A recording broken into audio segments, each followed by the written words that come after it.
ketentuan ini sebenarnya masih sama. Ini hanya diperjelas saja.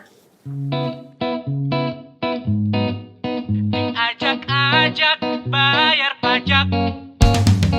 Selamat datang hei kawan pajak, diajak-ajak bayar pajak. Hey hey hey. Yuk dengerin hei kawan pajak, diajak-ajak bayar pajak. Hey hey hey. Mari kakak, lihat dia dulu kakak. Sudah banyak perkembangan isu pajak. Kapan lagi bahas pajak bisa sambil ngakak, sambil ngerujak atau sambil gendong anak. Dengar dulu yuk, info gratis kok gak mau. Di follow dulu, gak ketinggalan melulu. Ajak-ajak bayar pajak, ini konsep baru. Simak dan hayati kelak negeri kita maju. Selamat datang hei kawan pajak, diajak-ajak bayar pajak. Hey hey bayar pajak. Yuk dengerin hei kawan pajak, diajak-ajak bayar pajak. Hey hey bayar pajak.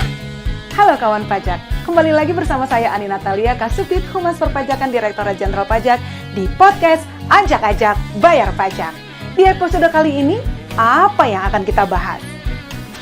Apalagi kalau bukan mengenai peraturan terbaru yang ramai sekali dibicarakan di masyarakat karena dipikir ada pajak baru. Apalagi kalau bukan tentang peraturan Menteri Keuangan nomor 6 tahun 2021 tentang penghitungan dan pemungutan PPN serta PPh atas penyerahan atau penghasilan sehubungan dengan penjualan pulsa, kartu perdana, token, dan voucher. Saya mau kasih tahu, ini bukan jenis pajak baru. Sebenarnya apa sih tujuan diterbitkannya peraturan Menteri Keuangan ini? Ada beberapa tujuan diterbitkannya aturan ini. Yang pertama, memberikan kepastian hukum. Hal ini terjadi karena sering terjadi dispute di lapangan terkait pengenaan pajak atas pulsa dan voucher. Kedua, menyederhanakan administrasi dan mekanisme pemungutan PPN atas penyerahan pulsa. Seperti yang kawan pajak ketahui, penerbitan faktur pajak atas transaksi pulsa yang menggunakan sistem elektronik atau server real time dan frekuensi cepat seringkali menimbulkan permasalahan dalam administrasi PPN. Yang terakhir adalah memperkuat basis data distributor tingkat pengecer.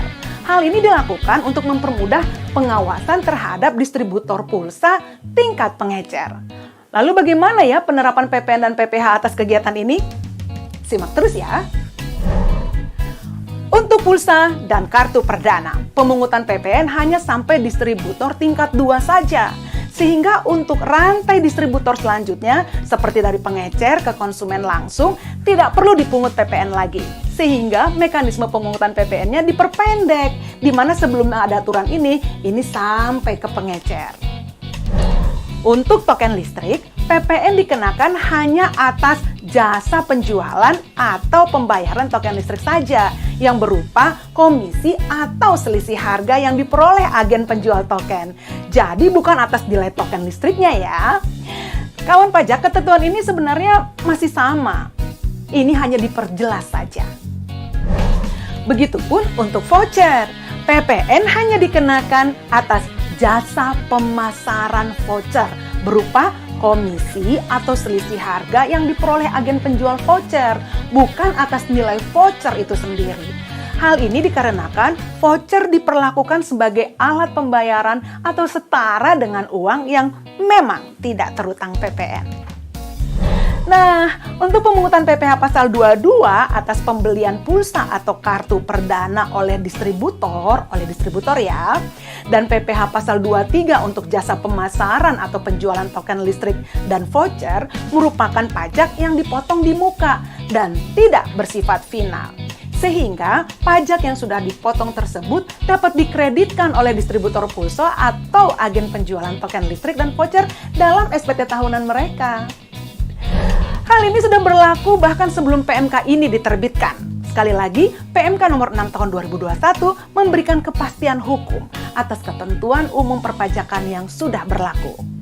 Nah, setelah mendengarkan penjelasan Kak Ani, semoga dapat membantu kawan pajak untuk memahami bahwa ini bukan merupakan jenis pajak baru. Baik kawan pajak, tak terasa kita sudah sampai di akhir episode Ajak-Ajak Bayar Pajak edisi kali ini. Tak bosan Kak Ani mengingatkan untuk selalu menerapkan 3M demi menjaga diri kita dan orang-orang di sekitar kita dari bahaya virus COVID-19. Terima kasih kawan pajak atas partisipasinya di podcast kali ini. Semua orang punya caranya sendiri untuk mengekspresikan cintanya terhadap Indonesia.